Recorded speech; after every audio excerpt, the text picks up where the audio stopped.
আমার তালহার প্রতি খুশি হয়ে গেলাম। আমি নবীজি তালহার প্রতি খুশি হইয়া একটা দোয়া আপনার দরবারে করতে চাই গো মাওলা, কবুল করে নাও। আল্লাহ ডাক দিলেন, নবী গো আপনি কোন দোয়া করছেন যেই দোয়া আমি আল্লাহ কবুল করি নাই? তাহলে এই কথা কেন বলতেছেন? রাসূল বললেন, আল্লাহ আমার তালহা আমারে তো মায়া করে, আমিও তারে বড় মায়া করি। ও প্রভু একটা দোয়া করতে যাই, আল্লাহ কিয়ামতের দিন যেই দিন আপনি কাহারিয়তের মেজাজ গ্রহণ করবেন, সবার প্রতি রাগ গুসা হবেন, ও প্রভু ওই দিন আপনার অনুমতি ছাড়া কিয়ামতের কঠিন ময়দানে কেউ কোনো কথা বলতে পারবে না, সবাই তরতর করে কাঁপবে। আল্লাহ ওই আসরের মুসিবতের সময় আপনি আমার তালহার দিকে তাকায় একটা মুচকি হাসি দিয়া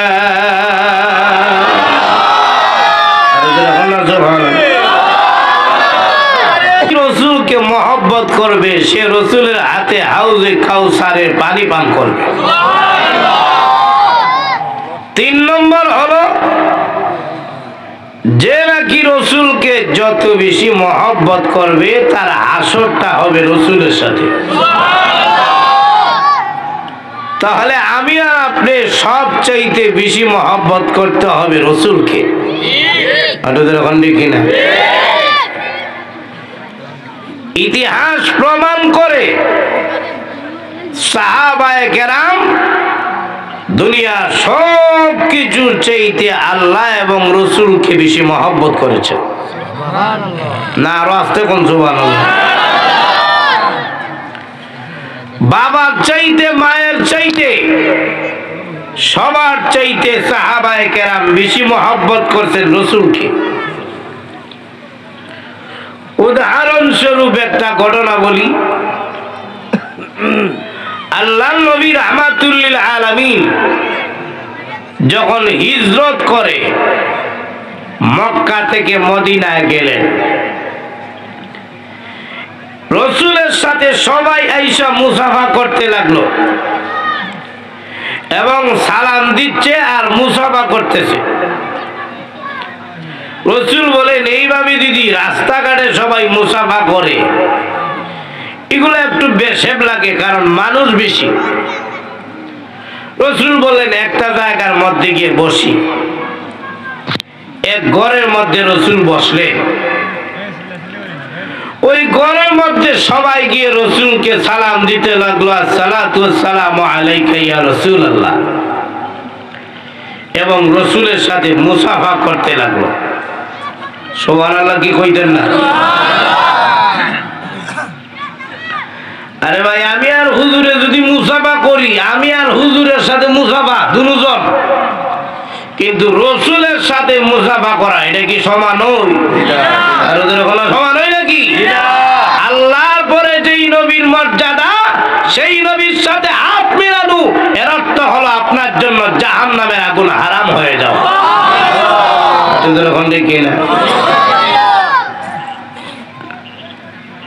এক সাহাবী যুবক উনি রসুলের সাথে মুসাফা করলেন, কইরা রসুলের হাত ছাড়েন না। সুবহানাল্লাহ ধরে কোন না? মুসাফা কি এক হাতে হয় নাকি 2 হাতে? না, রসুলের হাত এইভাবে ধরে রাখছেন, 2 হাত দিয়া হাত ছাড়তেছেন না। আল্লাহর রসুলের নিয়ম হইল কেউ যদি হাত নিজের পক্ষ থেকে টান না দেয়, রসুল টান দিয়ে আনতেন না।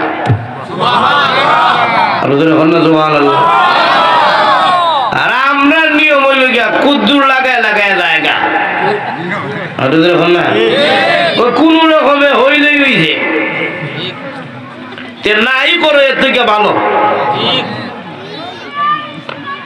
তো রসুল হাত টান দেন না, সাহাবীও হাত ছাড়ে না।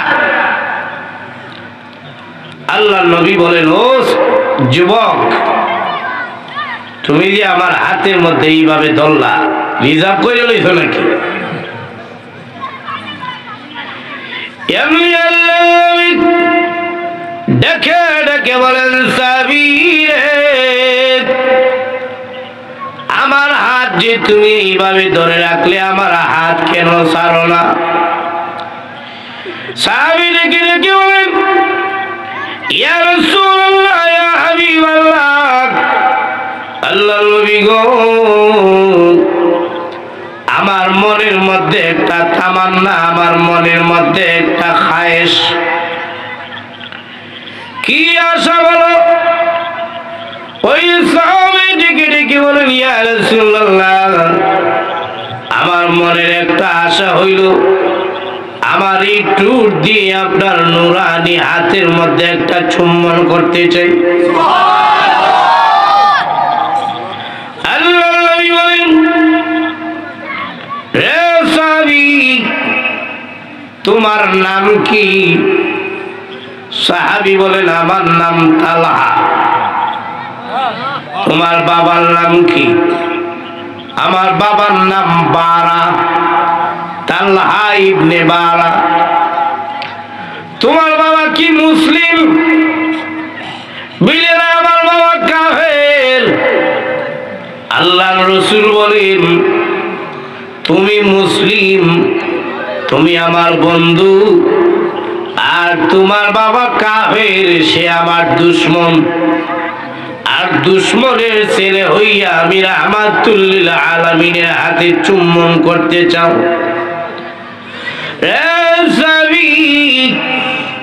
আমি রসুল জানতে চাই রে, তুমি কি আমি রসুলকে বেশি ভালোবাসো নাকি তোমার বাপরে বেশি ভালোবাসো? সুবহানাল্লাহ। সাহাবী রেখে রেখে বলেন, ইয়া রাসূলুল্লাহ, ইয়া হাবিবাল্লাহ, আল্লাহর নবী, আমি আল্লাহর কসমকে বলি, আমার বাবার চাইতেও আপনি রাহমাতুল লিল আলামিনকে কোটি গুণ বেশি ভালোবাসি।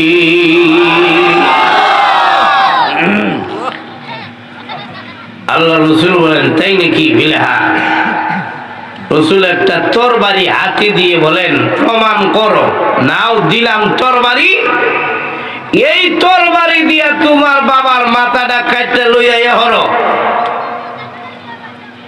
তারা ছিলেন সত্যিকারের আশিক রসুল। রসুল কইতে দেরি হয়েছে, তরবারিটা হাতের মধ্যে নিতে দেরি হয় নাই। সুবহানাল্লাহ।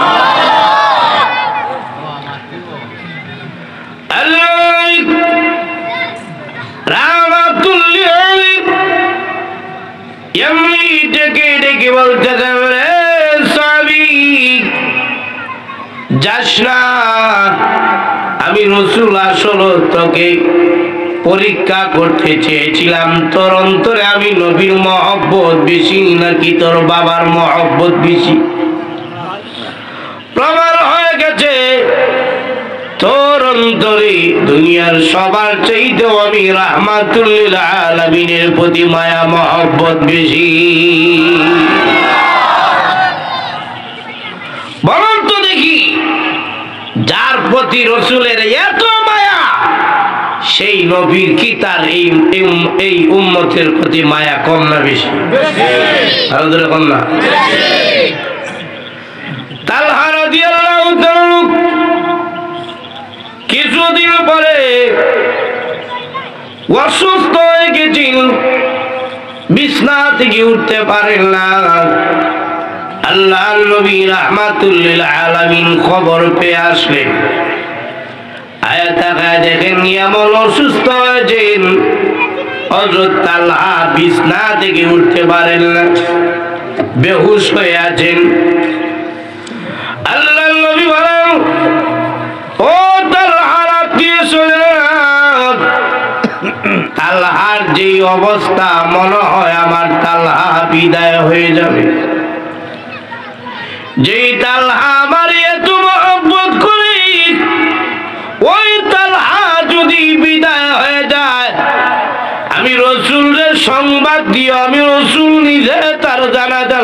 পড়াবো। আমি রসুল নিজে তার লাশটা কবরে নিয়ে নামাবো। যেই জানাজার নাম রাহমাতুল লিল আলামিন পড়ান, ওই জানাজার নামাজের মুর্দাকে আল্লাহ কি জাহান্নামে দিবে? না, এই কথা বলে রসুল চলে গেছে। চলে যাওয়ার পরে তালহা রাদিয়াল্লাহু তাআলা কিছুক্ষণ পরে হুঁশ হইছে। আসার পরে বলে, ও আত্মীয় স্বজনেরা, রসুল আইছিলেন? বলে হ্যাঁ। বুঝলা কিভাবে? বলে রসুল যেই জায়গার মধ্যে যাইতেন এই জায়গা জান্নাতি সুঘ্রাণে মুখরিত হয়ে যেত। রসুল এসেছিলেন? বলে হ্যাঁ। কি বলে গেছেন? বলছেন তোমার আর বেশি সময় বাকি নেই। কি বলে গেছেন? রসুল বলছেন তুমি যদি মারা যাও, রসুলের খবর দেওয়ার জন্য রসুল তোমার জানাজার নামাজ পড়াইবেন, রসুল তোমার লাশ নিয়ে কবরে নামবে। হযরত তালহা আনন্দে চোখের পানি ছেড়ে দিয়েছেন।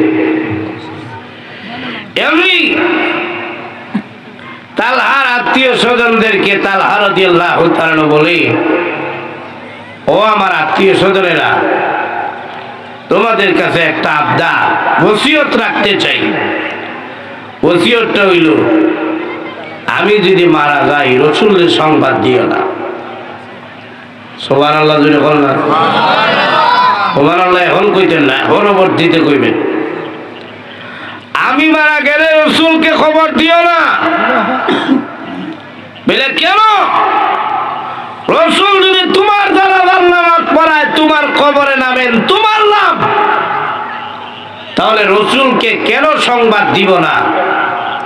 ওই সাহাবী তালহা রাদিয়াল্লাহু তাআলা বলে, আমার বাড়িতে আসতে গেলে রসুল 3 মাইল দূর থেকে আসতে হয়।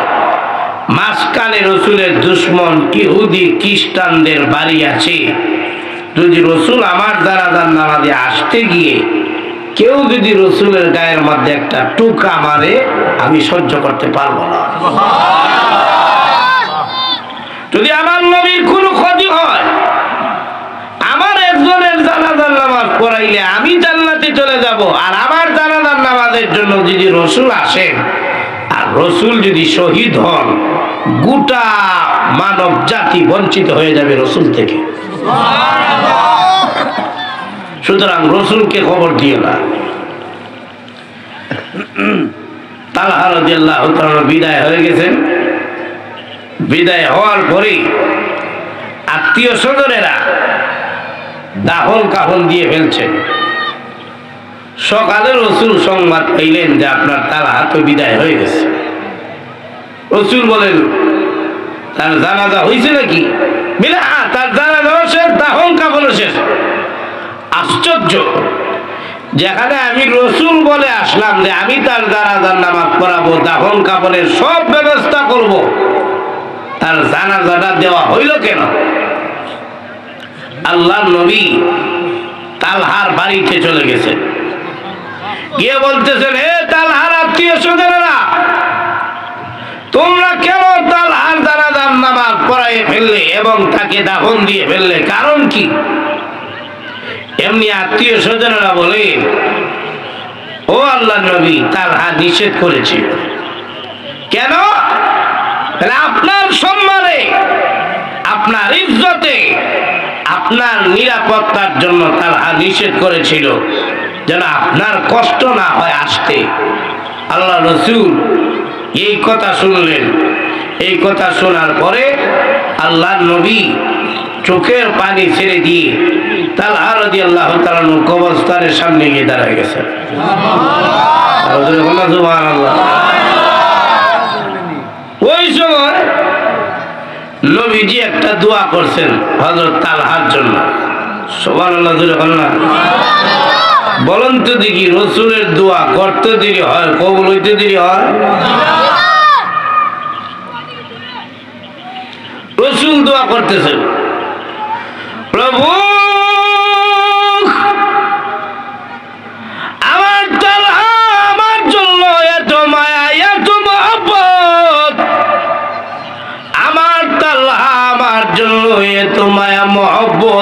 আমি আসলে তার লাভ হবে, কিন্তু সে আমি নবীর কষ্ট হবে বলে সে বারণ করেছে আমি যেন তার জানাজার নামাজ না পড়াই।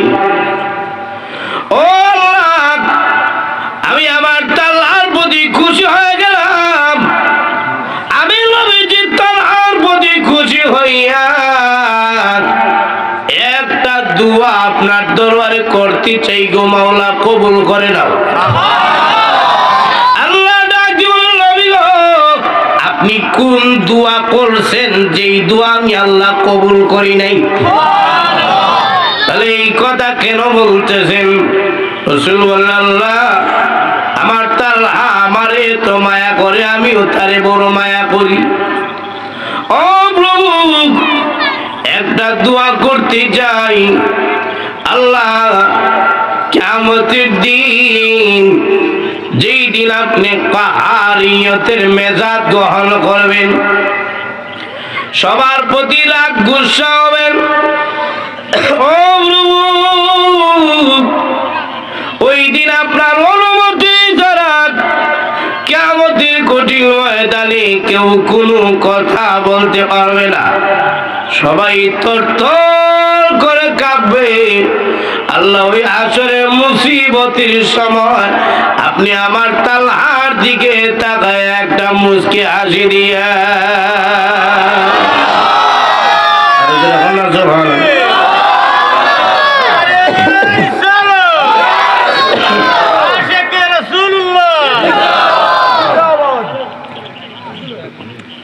আল্লাহ, যেদিন সবাই আপনার ভয়ে তরতর করে কাঁপবে, আল্লাহ ওই দিন আমার তালহার দিকে তাকায় আপনি একটা মুচকি হাসি দিয়ে, ও মাওলা কারীম, ওই দিন যেন আমার তালহাও আপনি আল্লাহর দিকে তাকায় একটা হাসি দেয়। কত বড় দোয়া, সুবহানাল্লাহ জোরে বলনা। এটা কি রাসূলের মহব্বত কইরা নাকি না কইরা? কতটুকু মহব্বত করে বলে বাবারে জবাই করতে জায়গা, দেখি না। এই জন্য লা ইউমিনু আহাদুকুম হাত্তা আকুনা আহাব্বা ইলাইহি মিন ওয়ালিদিহি ওয়া ওয়ালাদিহি ওয়ান নাসি আজমাইন। সবার চাইতে আপনার মহব্বত যদি রাসূলের মহব্বত বেশি না হয়, আপনি লা ইউমিনু প্রকৃত মুমিন হতে পারবেন না। আমরা কে মহব্বত করি? আমরা মহব্বত খালি মুখে, ভালো কিছু নাই।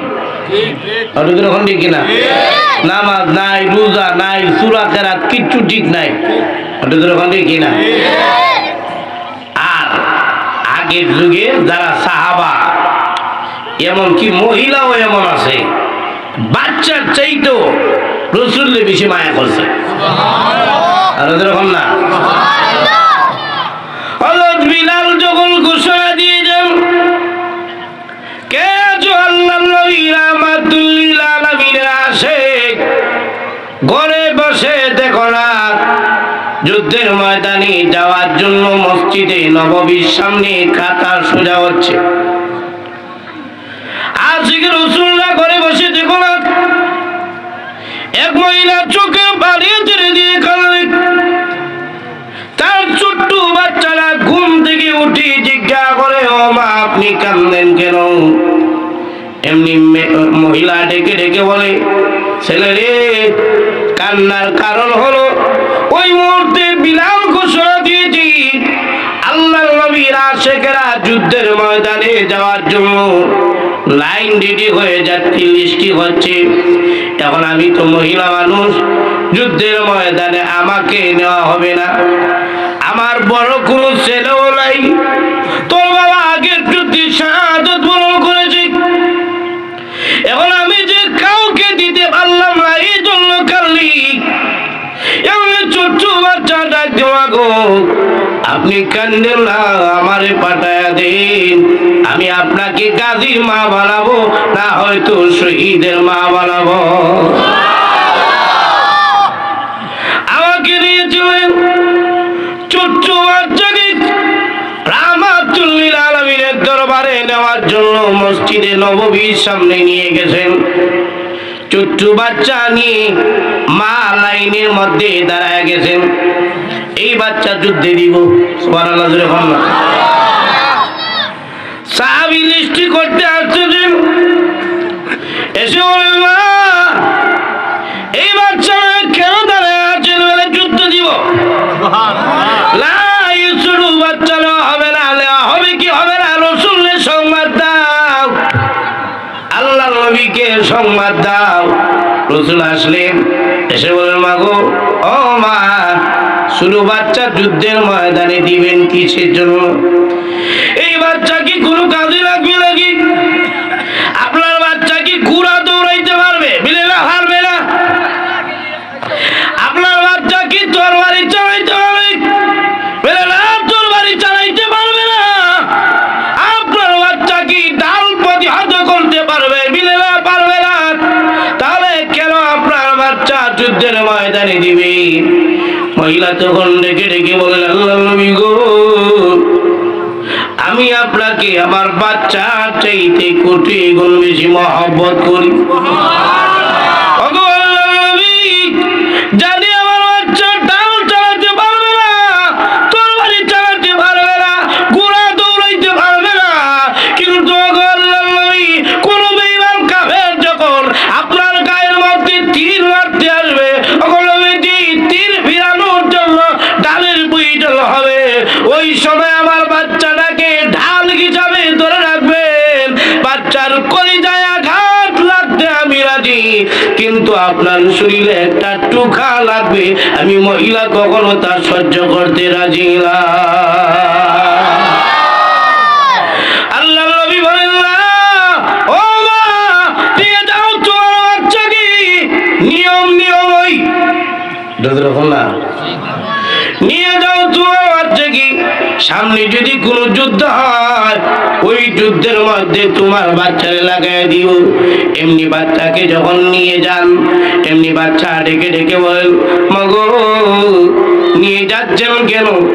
আমাকে কি আল্লাহ নবী যুদ্ধের ময়দানে নিবেন না? তোমাকে যুদ্ধের ময়দানে নেওয়া হবে না। এমনি শুধু বাচ্চাটাকে ডেকে বলুন, মা আমি নামাজ করেছি, আপনাকে শহীদের মা বানাবো, না হয় গাজীর মা বানাবো। মাগো আমাকে ছেড়ে দিন, আমি রাহমাতুল লিল আলামিনের সাথে পার্সোনালি ভাবে কিছু কথা বলতে চাই।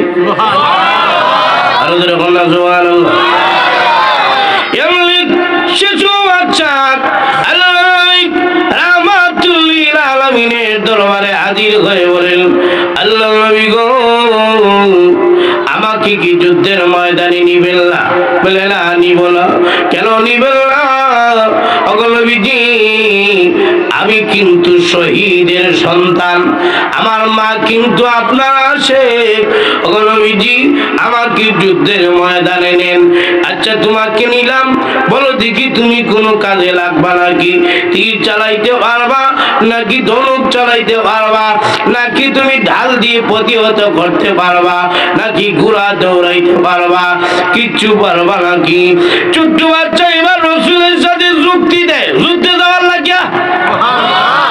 আরো যখন সুবহানাল্লাহ, ছোট্ট বাচ্চা রেখে রেখে জানি ধনুক চালাতে পারবো না, জানি আমি তরবারি চালাতে পারবো না, ঘোড়া দৌড়াতে পারবো না, ঢাল দিয়ে আমি প্রতিহত করতে পারবো না, কিন্তু আল্লাহ নবী আমি দেখেছি আমার মা যখন চুলার মধ্যে আগুন দিতেন, শুধু শুধু লাকড়িগুলো আগে দিতেন, বড়গুলো আগে দিতেন না। বড় লাকড়িগুলো আগে দিয়ে দিলে তাড়াতাড়ি আগুন ধরে না, শুরুগুলোর মধ্যে ধরায় দিলেই ধরা জায়গা। দেখি না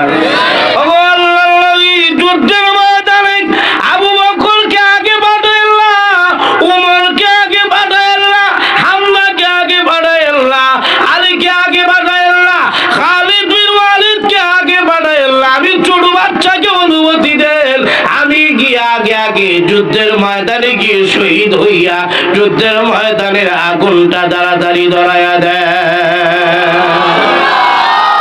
এমনি আল্লাহ নবী বলেন, জানি তুমি আমার আশিক, কিন্তু এই কথা তোমার কাজে লাগবে না, নিয়ম নাই। সুবহানাল্লাহ, জোরে বললাম। নবীজি চলতে দিন, জিবরাইল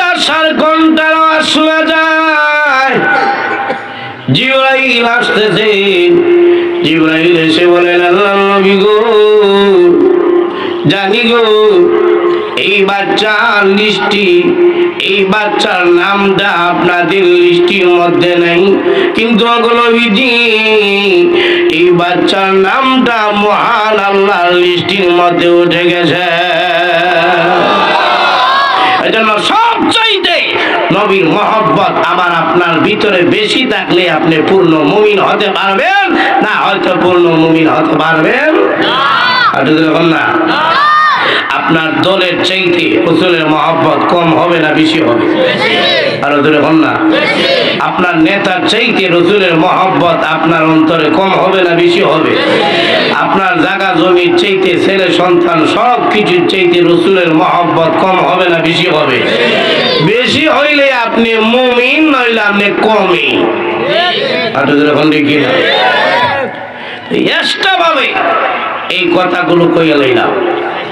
আসলে আমাদের অন্তরে দুনিয়ার সব কিছুর চাইতে আল্লাহ এবং রাসূলের মহব্বত বেশি।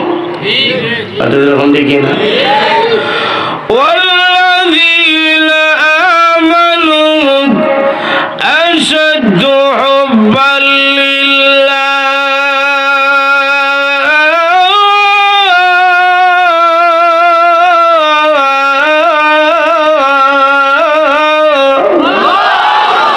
আমাদের অন্তরে সবচেয়ে বেশি মহব্বত কার? আরো ধরে বলেন কার? এই পৃথিবীর কোন নাস্তিক, কোন বেঈমান, কোন কুলাঙ্গার যদি রাসূলের বিরুদ্ধে কথা বলে, এটা কি সহ্য করতে পারবেন? আরো ধরে বলেন সহ্য করতে পারবেন নাকি? এই সমাজ এখন পাল্টে গেছে। আগে সমাজের মানুষ ইসলাম বুঝতো না, এখন ইসলাম ছাড়া চলে না। আরো ধরে বলেন দেখি না আগের গান বাজনা কি এখন আছে? না, আগে গান হইলে ওই সিনেমা বাড়ি টানতো, বাড়ির উঠানে এনে রাখতো, ডিস লাগাইয়া সারা রাত সিনেমা দেখতো বিয়া বাড়িতে। এখন এই ডাকা ডুকুম আছে নাকি? আছে স্পিকার আনতো, এখনো কিছু জায়গায় আনে, এখন এগুলো ফাইলে গেছে গা। না, এখন যুবকরা এমন পরিবর্তন হয়েছে, বিয়ার দিন একটা নীল পাঞ্জাবি না লাগাইলেও ভালো লাগে না। দেখি না যদিও হুরা রাখে না, এরপরও মোটামুটি কিছু দাঁড়িয়েও রাখে। এতেই বোঝা যায় সমাজ পরিবর্তন হচ্ছে। দেখি না আগামীর সমাজে ইসলাম বিদ্বেষী কথা বলতে কোন নাস্তিকেরা শতবার চিন্তা করবে। এই জন্য পরিষ্কার ভাষায় ইসলাম বিদ্বেষীদেরকে জানায় দিতে চাই, তোমাদের আর এখন টাইম নেই। এই সময়ে এখন এমন যুবক তৈরি হয়ে গেছে, কোন নাস্তিক, কোন কুলাঙ্গার যদি আল্লাহ এবং রাসূলের বিরুদ্ধে কোনো কথা বলে, এই সমাজে হাজার হাজার যুবক তৈরি হয়ে গেছে, ওই সব নাস্তিকদের জিহ্বা টেনে ছিঁড়ে ফেলবে। এখন দেখি না সব সহ্য করা যায়, কিন্তু আল্লাহ এবং নবী নিয়ে যদি কেউ কুলাঙ্গারি কথা বলে, এটা কখনো মুমিন মুসলমান সহ্য করতে পারে না। এখন দেখি না এজন্য নাস্তিকরা সাবধান হয়ে যাও, এই দিন আর নাই। দেখি না এখন বুড়া মানুষও পাঞ্জাবি বান্ধা রেডি হয়ে যায়। এখন দেখি না ইসলামের বিরুদ্ধে কইছে, আগে তারে ধর। এখন দেখি না ইমামের বিরুদ্ধে কইলেও যুবক গুলো ভান্ডারে যায়, কে মুসলিম ইমামের বিরুদ্ধে কথা কয়, তারে আগে ধর। এখন দেখি না এজন্য দিন পরিবর্তন হচ্ছে, সবচাইতে অন্তরে বেশি মহব্বত হবে আল্লাহ এবং রাসূলের মহব্বত। এখন দেখি না বলেন তো দেখি, আমরা আল্লাহ রাসূলকে কম ভালোবাসি নাকি বেশি ভালোবাসি? আমরা কি আল্লাহ রাসূল ভাইতাম চাই কি চাই না? এখন চাই কি চাই না? এই কথা নাই আল্লাহ আমার তেলাওয়াত কিন্তু আয়াতে বলতেছে,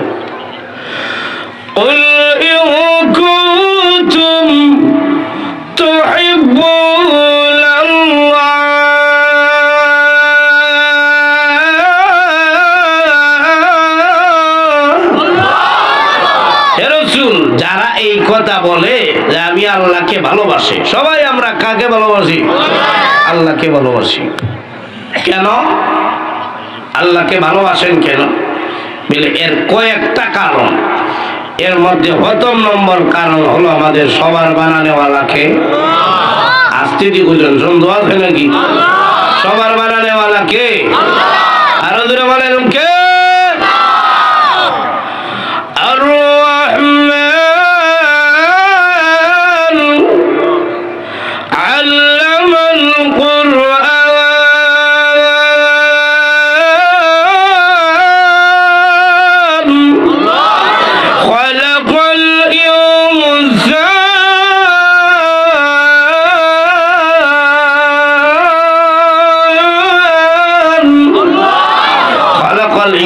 আমাদেরকে বানাইছেন কে? আর আস্তে কোন বানাইছেন কে? আল্লাহর নামটা কি কইতে কি শরম লাগে নাকি? নাকি চাটা খাওয়া লাগবো? ধরে বলেন আমাদের বানানোওয়ালাকে। লাকাদ খালাকাল ইনসানু ফি আহসানি তাকওয়িম।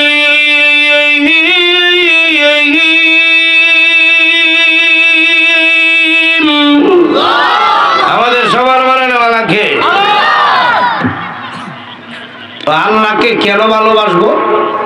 প্রথম নম্বর কারণ হলো আল্লাহ হলেন আমাদেরকে বানানেওয়ালা। ধরে বল না, আল্লাহ হলেন আমাদেরকে বানানেওয়ালা। দুই নম্বর আল্লাহকে আমরা কেন ভালোবাসবো? আল্লাহকে কেন ভালোবাসি? দুই নম্বর কারণ হলো আল্লাহ হলেন আমাদের রিজিক দাতা। ঠিক না? রিজিক গুলো কার? এখন না নাকি পরিশ্রম করলেই আমরা ধনী হইতে পারবে? না, কিছু মানুষ পরিশ্রম করতে করতে গাড়ের রোগ পিঠের রোগ বেগ হয়ে গেছে গা, এবার শ্বাস হয়ে এখনো করে। কিনা ভিক্ষা এখনো করে, ধনী হইতে না। তাহলে বোঝা যায় রিজিক পরিশ্রমেই আসে না, রিজিক দাতাকে। আল্লাহর নাম হলো রাজ্জাক। আল্লাহর নাম কি? আর আল্লাহর নাম কি? আল্লাহকে কেন ভালোবাসি বলে আল্লাহর নাম হলো রাজ্জাক, আল্লাহ হলেন রিজিক দাতা। কিনা আমাদের লালন পালন কে করেন? আর না আমাদের নিয়ন্ত্রণ কে করেন? আমরা যে চোখ দিয়ে হাত দেখি এটা দিছেন কে? পাও দিয়ে যে হাঁটি এটা দিছেন কে? হাত দিয়ে যে দড়ি এটা দিছেন কে? মুখ দিয়ে যে কথা বলি এটা দিছেন কে? সুতরাং সব কিছুর মালিক হলেন আল্লাহ। এই কারণেই আমরা আল্লাহকে ভালোবাসি। কিনা 4 নম্বর কত হইল, আমরা যেমন আল্লাহকে ভালোবাসি আল্লাহ আমাদেরকে ভালোবাসে। সুবহানাল্লাহ বাড়িতে গিয়ে বলেন আল্লাহ কি ওয়াজ আছে নাকি ঘুমাইতেছে? কথা বুঝেননি আমার নাকি? আমরা যেমন আল্লাহকে ভালোবাসি আল্লাহ আমাদেরকে ভালোবাসেন কিনা?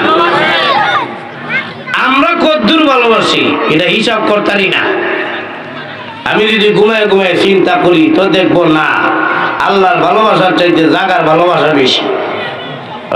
না আমরা যদি চিন্তা করি ঘুমায় ঘুমায় দেখবো না বাচ্চা কাচ্চা মা বাপ বউর দিকে আল্লাহরে বেশি ভালোবাসতে পারি না। কিনা পারলে কি আর আপনি বিছনার মধ্যে ঘুমায় থাকতেন নামাজ পড়িয়া? আমরা যদ্দূর আল্লাহকে ভালোবাসি এর চাইতে কোটি গুণ বেশি আল্লাহ আমাদেরকে ভালোবাসেন। মায়া ডারে আল্লাহ তাআলা 100 ভাগ করছেন। কয় ভাগ করছেন? কয় ভাগ করছেন? 100 ভাগ কইরা একটা ভাগ আল্লাহ তাআলা সারা দুনিয়ার মাখলুকের মধ্যে দিয়েছে। আর 99 ভাগ দয়া মায়া আল্লাহ তাআলা তার কাছে রেখে দিয়েছে। আর বাস্তব সুবহানাল্লাহ।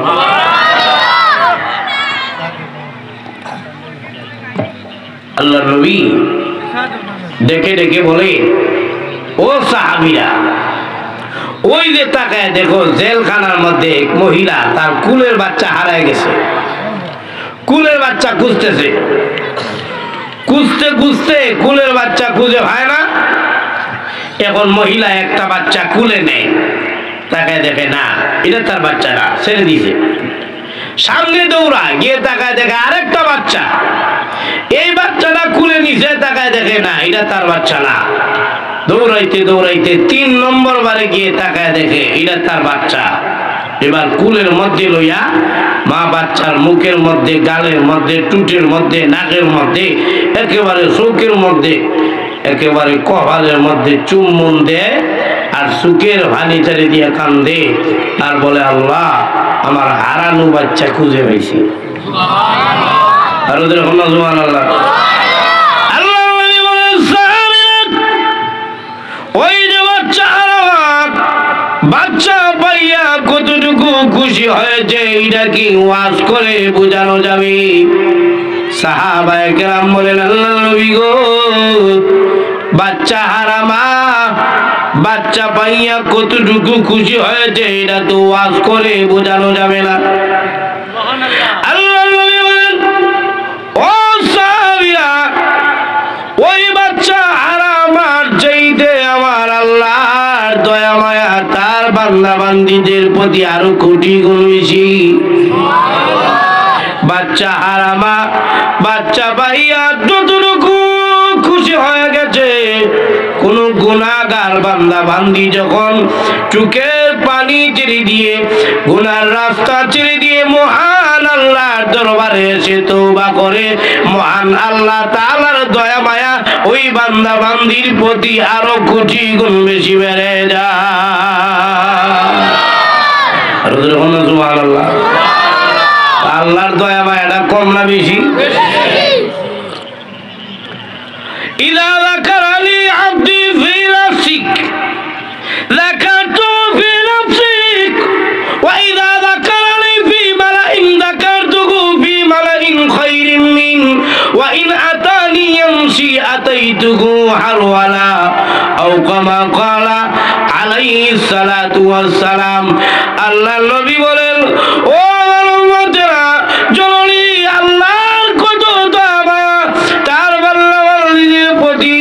আল্লাহর কোন বান্দাবান্দি যখন ঘরের দরজা লাগায়া লাগায়া চোখের পানি ছেড়ে দিয়ে আল্লাহর দরবারে দুইটা হাত তুলে চোখের পানি ছেড়ে দিয়ে কান্দে আর বলে, আল্লাহ গো, এমন সময় তোমার দরবারে চলে আসলাম, আমার কাছে আমার মা নাই, আমার কাছে আমার বাবা নাই, আমার কাছে আমার স্ত্রী নাই, আমার কাছে আমার ছেলে নাই, মেয়ে নাই, কোনো আত্মীয় স্বজন নাই। আল্লাহ, একা একা তুমি মাওলার দরবারে চলে আসলাম। আল্লাহর নবী বলেন, ও আমার উম্মতেরা, কোন ব্যক্তি যখন একা একা মহান আল্লাহকে স্মরণ করে, মহান আল্লাহর দয়া মায়া তো বেশি রে, একা একা মহান আল্লাহ তাআলা তার ওই বান্দা বান্দীকেও স্মরণ করে। আল্লাহকে কেন ভালোবাসি? বলে আল্লাহর দয়া মায়াটা কম না বেশি? কম না? আমরা সবাই আল্লাহ হইতে চাই, এরকম দেখি না? আর যখন হইতে চাই কি চাই না, তখন ভাই তৈলে কি করতেইব? এই কথাটাই আল্লাহ তাআলা আমার আয়াতে বলছেন, ফাত্তাবিউনি। আপনি যদি আল্লাহকে পেতে হয়, আপনি রসুলের অনুসরণ করতে হবে। সুবহানাল্লাহ। কার অনুসরণ? কার অনুসরণ? এক লোক এসে বলে, ইয়া রাসূলুল্লাহ, ওগো নবীজি, আমি মানুষ হওয়ার কারণে আপনি রাহমাতুল লিল আলামিনের চেহারা দেখা নসিব হয়েছে। আপনার চেহারার দিকে তাকায় তাকাইয়া আমি কালিমা পড়ছি, কিন্তু ও নবী, আমি তো আপনার খুব বেশি ভালোবাসি। নবী গো, আপনি আমার কাছে থাকার কারণে আমি আপনার কাছে আইয়া ভরি দৌড় দিয়া। বাড়িতে গেলে ভালো লাগে না, দৌড় দিয়ে আইয়া ভরি আপনার কাছে। যে যারে মহব্বত বেশি করে সে তারে ছাড়া চলতে পারে না, কিনা? তারে ছাড়া বুঝে না। দেখবেন বিদেশে গেছে, সারাদিন কাজকর্ম করে, কিন্তু ঘুমাইবার আগে বউয়ের সাথে একটা ভিডিও কলে না কথা বললে ভালো লাগে না, কিনা? কেন? বউরে বেশি মায়া করে। হুজুর আমি সাহাবী কিন্তু আপনারে খুব বেশি মহব্বত করি, এটা লাগে বারবার আপনার কাছে চলে আসি, বাড়ির থাকতে ভালো লাগে না। ও নবী, দুনিয়াতে আমি মানুষ হওয়ার কারণে আপনার দরবারে আসতে পেরেছি, কিন্তু আপনার সম্মান আর আমার সম্মান তো সমান নয়। জান্নাতে আপনি থাকবেন সুউচ্চ মর্যাদার জায়গায়, আর আমি থাকবেন নিচে। এখন আপনারে যদি না দেখতে পারি আমার তো ভালো লাগবে না। সুবহানাল্লাহ জোরে বলেন না। আল্লাহ তখন আয়াত নাজিল করে বলেন, হে নবী জানায়া দেন ওই সাহাবী যদি আপনারে অনুসরণ করে আপনার সাথে জান্নাতে থাকবে। সুবহানাল্লাহ।